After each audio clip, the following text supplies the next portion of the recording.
Welcome to Tabloid Talk with me, Mohammed Ismail, a show where we talk about issues that matter. Follow us on Instagram, like our Facebook page, and subscribe to our YouTube channel by clicking the subscribe button below and the bell icon to ensure that you get notifications every time a new video is added. This is your last chance to enter our Nandos and San Lamir competitions that comes to an end this Saturday. Win a Nandos voucher worth 1,000 Rand or a weekend away for two to the South Coast valued at 2,600 Rand. Tell us in the YouTube comment section right there below about your Nandos curbside experience, and for the San Lamir treat, tell us why do you deserve to win the prize. We've had some fabulous entries so far. Cancer, a scary word indeed. Cancer is one of the major killers throughout both the developed and developing world, including South Africa. While there is no cure for cancer, it can be beaten or controlled. About 115,000 cases of cancer is recorded in South Africa every year, with a survival rate of 6 out of 10 people. The average risk ratio is 1 in 7 men and 1 in 8 women who can develop cancer. Common cancers in men include prostate, colorectal, lung, testicular, bladder, or from an unknown origin. Common cancers in women include breast cancer, cervical, uterus, lung, colorectal, and also from an unknown origin. Today we are talking to Lorraine Govender from the Cancer Association of South Africa, an organization that is committed to connecting people facing cancer through its various support channels. Stay tuned, we will be right back after the ad break.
Welcome back to Tabloid Talk. I am Mohammed Ismail. Cancer, we've heard of it and we know of it. We might be fighting cancer. We might know of someone in the family struggling with it, or we might not, or we might even know a friend with cancer. But what is cancer and how does it affect our lives? What's the impact of cancer generally to us as individuals and the greater family that we live with?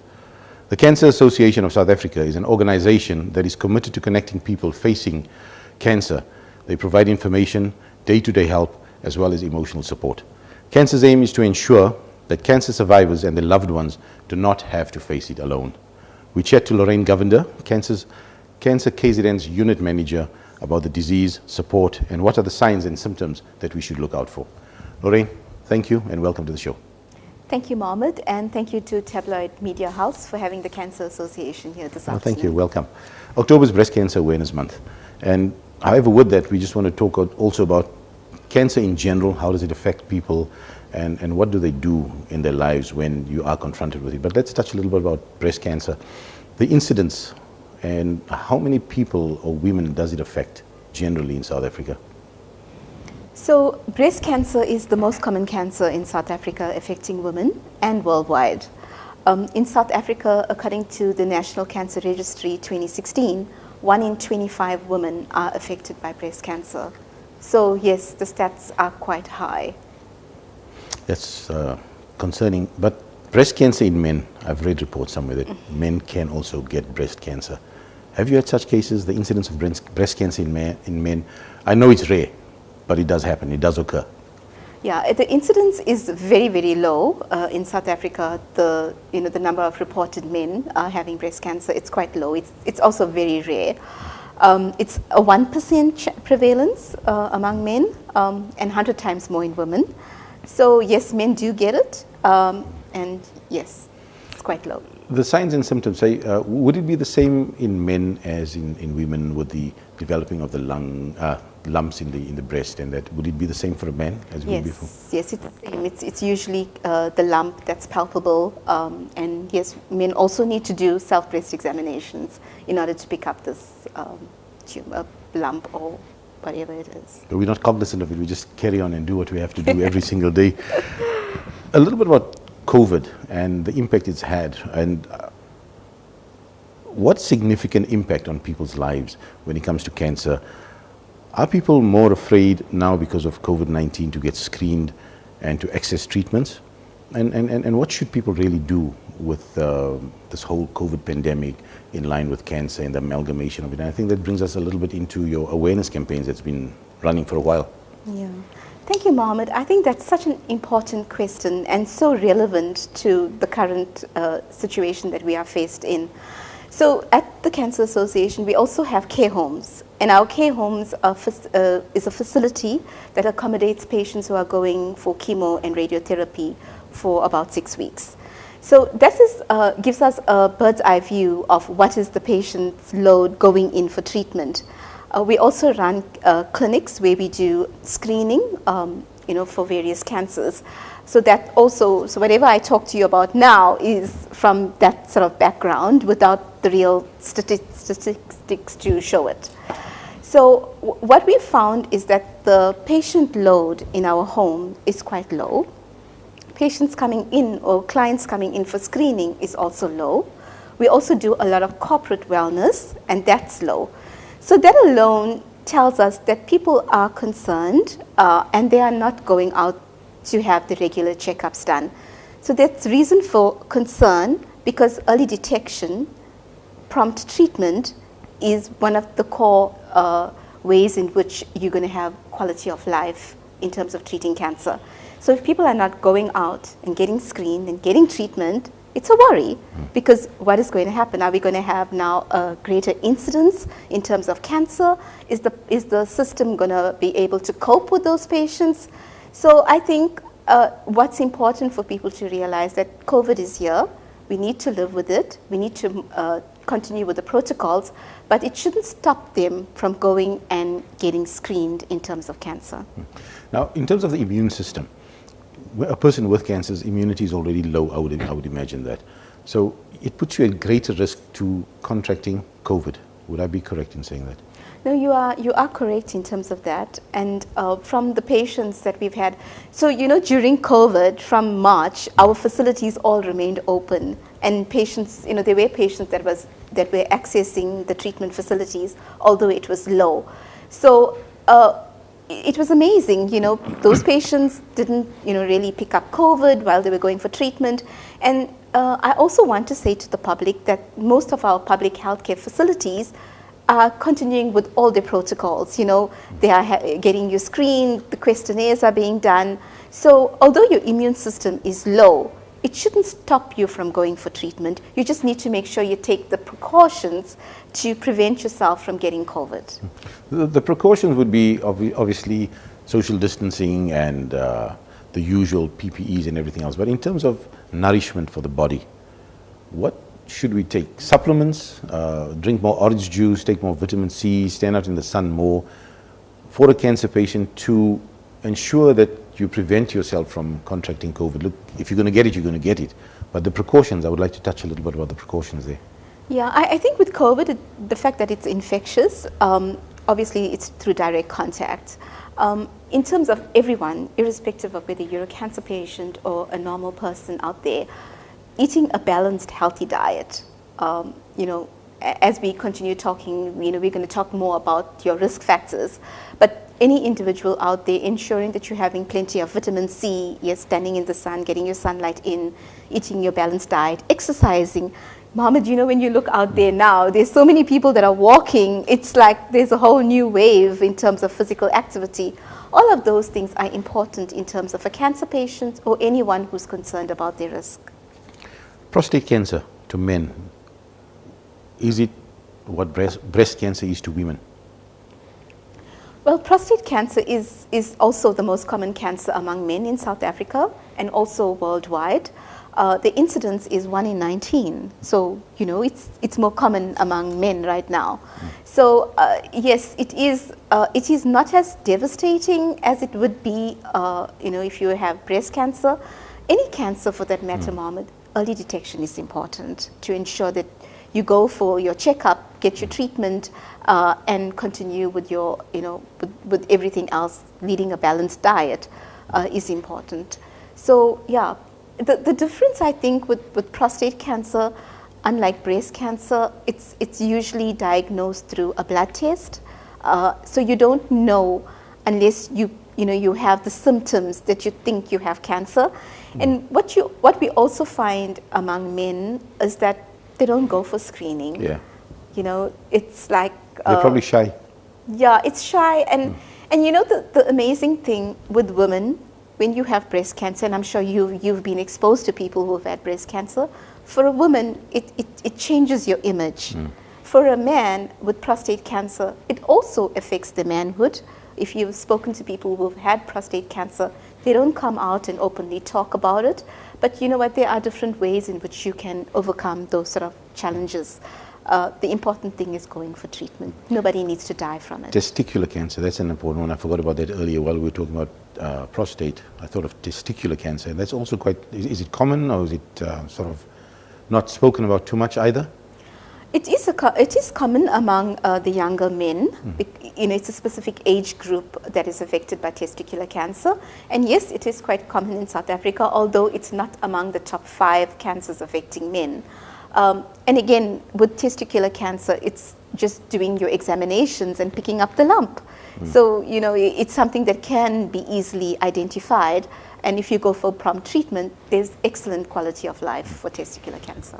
So why are men not talking about cancers that affect them as much as women would talk about cancers that affect them? Are you going to tell me more about that? So, you know, we've had this whole program. I'm sure you've heard about Movember. Yes. Where men... I have my moustache already. Yes, so. They grew their moustaches, and it was quite a wonderful program. And we found during that time, you know, a lot of men came out and wanted to join groups and things. But because of the effect of prostate cancer on a man and the fact that it affects the manhood, there seems to be some sort of stigma attached to it. So people don't come out openly and talk about it. You know, men don't want to talk about it. So we should tell men today watching the show here, forget the stigmas, deal with your manhood properly, be a man, man up, come out, talk about it, join the campaigns. I think that's a message we need to get across. Absolutely. You know, you shouldn't be dying from prostate cancer, you know. And the other concern that we have is that, like women, if you go in and you have a lump and you go to a clinic, you will end up going for a mammogram if possible. And that's obviously screening. With prostate cancer, the PSA test isn't readily available in primary healthcare clinics unless you present with symptoms. So if you go to a clinic and say, I want to have my prostate cancer checked, my test done, you're not going to get it done unless you're presenting with symptoms. So again, you know, early detection is important. Go to the clinic, tell them the symptoms you're experiencing, and go and have your test done. I think I'm going to have to do that. That little boy thing came out in me, you know, when you tend to giggle a little bit as a man, you know, when you talk about these things, especially. But anyway, cancers, can they be avoided? Is cancer avoidable? What are the contributing factors that can cause cancer cells to develop? Or how do we avoid that? Yeah, so there's various factors to that. And, you know, it's difficult to say what actually causes the gene mutations and what causes your body to act differently, because, you know, you and I can have the same sort of makeup, but then one of us can pick up the cancer. You know, you even hear people say, but you know, that guy, he never smoked, but he got lung cancer. I'm sure you've heard of it. Absolutely. So what actually causes that is very, very difficult to predict. But I think what is important is for people to know what are the risk factors. And yes, cancer can be prevented. However, we mustn't forget that age is a predisposition to cancer, and also your genetic build-up, hereditary factors also play a role. So going into what are the risk factors, tobacco is the #1 preventable cause of cancer. Alcohol is a group 2 carcinogen for cancer. Bacterial and viral infections also cause cancer. And then we also know there are environmental factors like the pollutants in the air that can also give rise to it. Obesity, Mohammed, is a huge problem in our country, and it's related to over 16 different types of cancers. So people don't understand that. They often don't know that. Lack of physical activity can also have an effect on your cancer. And human behavior. And when we talk about human behavior, again, we're bringing in tobacco, we're bringing in, safe sex practices. All of those things are important because cervical cancer is often caused due to sexually transmitted diseases. So those are some of the factors that can play a role. The radiation out there, chemical substances. People don't think about the sun and they don't think about skin cancer. And it's something that you can do to change. Changing your lifestyle can definitely change your predisposition to cancer. Would cancer then be, excuse me, would cancer then be sort of deemed a lifestyle disease? Well, Mohammed, research has shown... Some portion of it. Yeah, research has shown that 90% of cancers are lifestyle-related cancers. So that alone tells you the 10% is definitely things that's beyond your control, like your age, like your genetic makeup. Those things can't be avoided. So yes, cancer can be prevented and cancer can be beaten. Oh, absolutely. When you spoke about age earlier, what is the highest risk age bracket for somebody to develop cancer? Somebody's been smoking for a long time.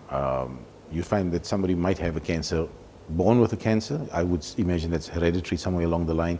Or you would develop a particular cancer while you're a teenager or while you're an adult. Is there any specific age groups that is identified for particular cancers to settle in your body?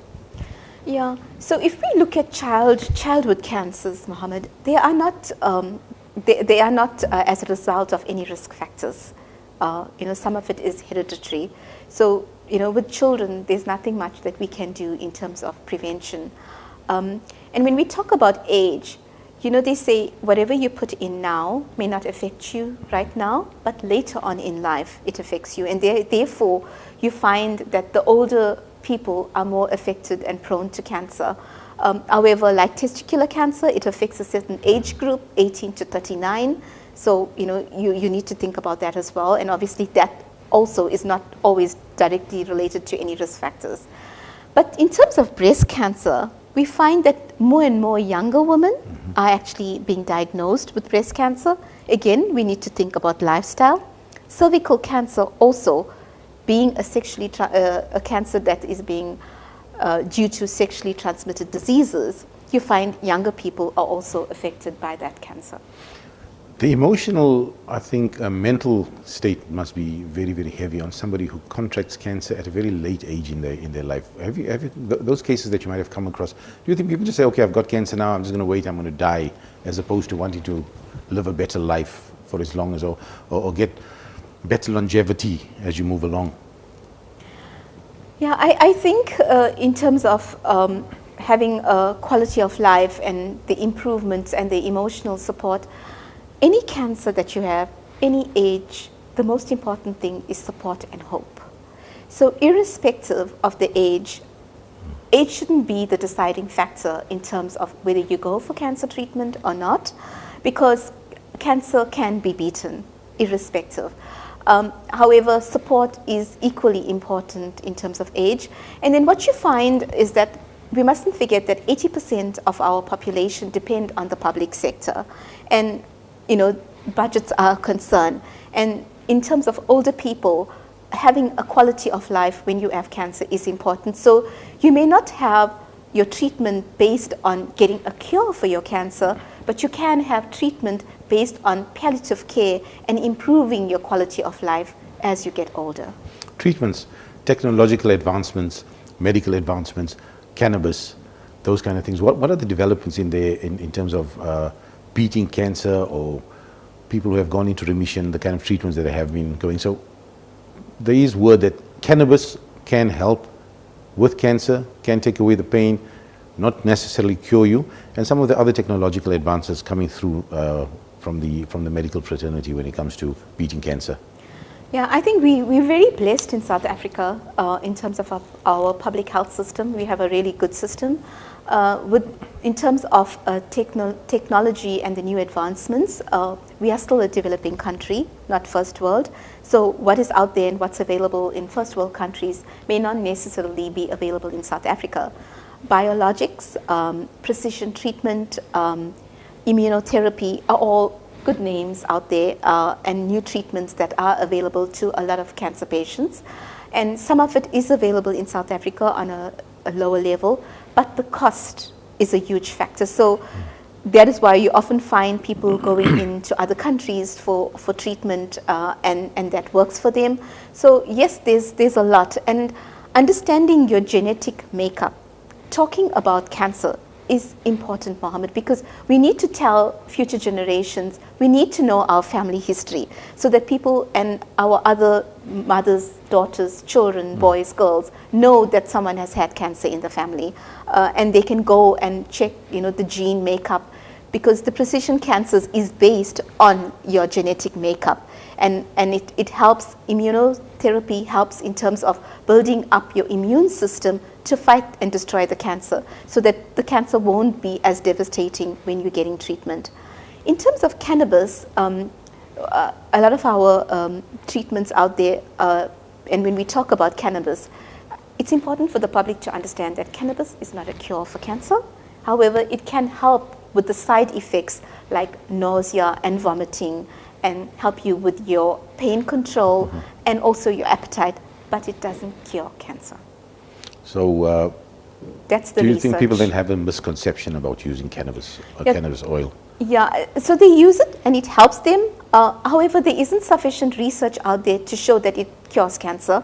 And at the Cancer Association, we do have a research department, and South African research and international research hasn't shown any proven methodologies in terms of treatment, cannabis being a treatment. However, it helps people with pain control, and yes, it can be used, and it does have a place in terms of a cancer patient's treatment regime. Okay, just as we're rounding off, just two questions. Warning signs, what should we look out for generally, just the general warning signs of cancer? It might or might not be. And your message to the greater community out there when it comes to awareness campaigns and participating in getting rid or slowing down the incidence of cancer. Yeah, I think that's quite a relevant question. I think we need to talk about cancer. You find, I'm not sure if you've seen it, and a lot of this happens among our Indian community as well. When you hear of someone having cancer, it's usually a death sentence and I'm going to die. It doesn't need to be like that. Talking about your cancer and sharing that information will help you in terms of support. So I think my message out there is talk about it. If you know information and if you have information, share it with people. Don't be shy to go and learn more about the cancer and the cancer diseases in South Africa. Lifestyle plays a very important role.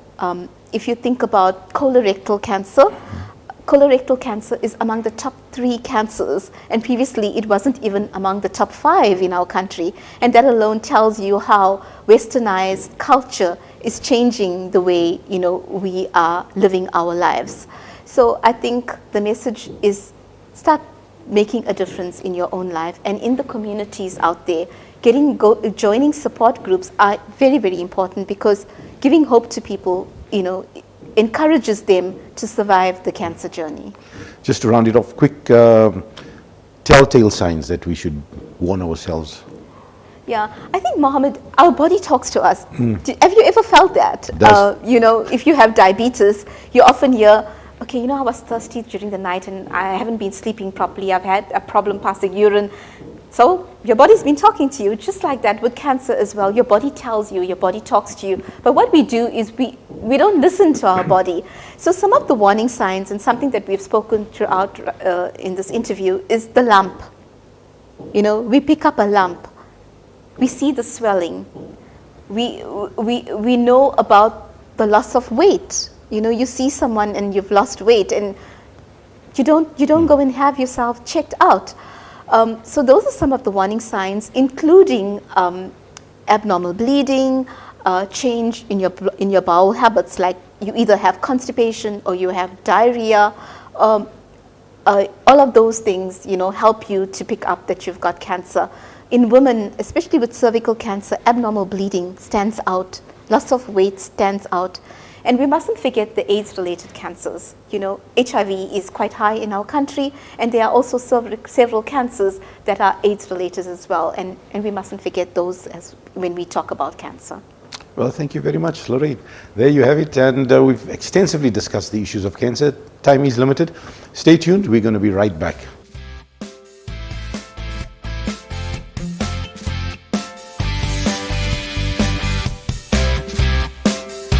There you have it. You are not alone in your fight against cancer. It affects us all.